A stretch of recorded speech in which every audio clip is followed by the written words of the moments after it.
मेरे पति रात के 9 बजे ऑफिस से घर आया। मैं आते ही उनसे लड़ना शुरू कर दिया क्योंकि मैं उन्हें पसंद नहीं करती थी और मैं गुस्से में बोलते रहे। मेरे पति ने कहा, मुझे खाना तो दे दो, बहुत भूख लगी है।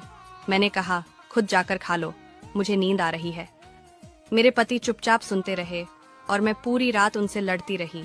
जब सुबह हुई मेरे पति ने मुझसे कहा, मुझे नाश्ता तो दे दो, मुझे ऑफिस जाना है, तू मेरा पीछा कब छोड़ेगा।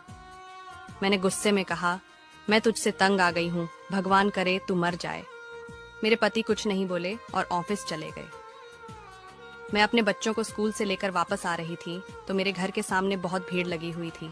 भीड़ को देखकर मैं चौंक गई और अपने घर के करीब पहुंची तो देखा कि मेरे पति की लाश घर के सामने पड़ी थी। मेरे ऊपर कयामत सी आ गई, मेरे हाथ पैर कांपने लगे, मेरे अंदर एक सन्नाटा सा छा गया।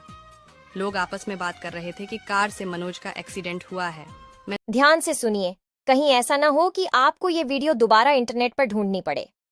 पहली बात, यदि आपके घर में घुटन महसूस हो रही हो तो आप थोड़ा सा कपूर जलाकर पूरे घर में घूम दीजिए, इससे ऑक्सीजन लेवल बढ़ जाएगा। दूसरा, जो महिलाएं बाल बांध कर रखती हैं उनके दिमाग को ताकत मिलती है और बाल गिरने की समस्या भी नहीं होती।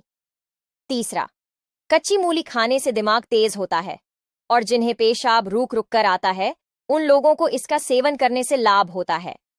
चौथा, रोजाना गर्म पानी पीने से हार्ट अटैक का खतरा नहीं रहता।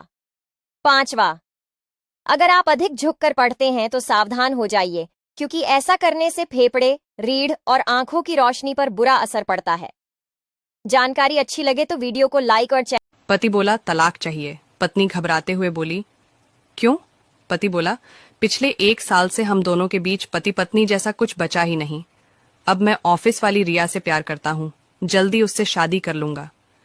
पत्नी उदास हो गई, बोली, ठीक है, तलाक दे दूंगी, मगर मेरी एक शर्त है, तुम 10 दिन तक रोज शाम को हमारे बेटे के सामने मुझे बाहर से गोद में उठाकर बेडरूम तक लाओगे। पति ने सोचा सस्ते में तलाक मिल रहा है, इसलिए वो तैयार हो गया। पहले दिन उसने पत्नी को गोद में उठाया तो उसे लगा बहुत कमजोर हो गई है। दूसरे दिन पत्नी ने जब अपना सिर उसके सीने से लगाया तो उसकी खुशबू से उसे पुराने दिन याद आ गए। तीसरे दिन उसने पत्नी का चेहरा गौर से देखा तो आज भी वह मासूम गुड़िया जैसी लगी। उसे लगा वह बीमार है और बीमारी उससे छुपा रही है। चौथे दिन जब गोद में उठाया तो उसे एहसास हुआ कि वह एक लड़की ने फेसबुक पर लिखा, अगर माँ बाप को रखने की इजाजत हम बेटियों को मिल जाए तो पूरे देश में एक भी वृद्धा आश्रम नहीं रहेगा। इस पर एक लड़के ने समझदारी से बड़ा ही सुंदर जवाब दिया। लड़के ने कहा, अगर वही बेटियां शादी के बाद ससुराल में अपने सास ससुर को ही अपना माँ बाप मान ले तो देश में तो क्या, पूरी दुनिया में एक भी वृद्धा आश्रम नहीं मिलेगा। अगर सहमत हो तो लाइक जरूर कर।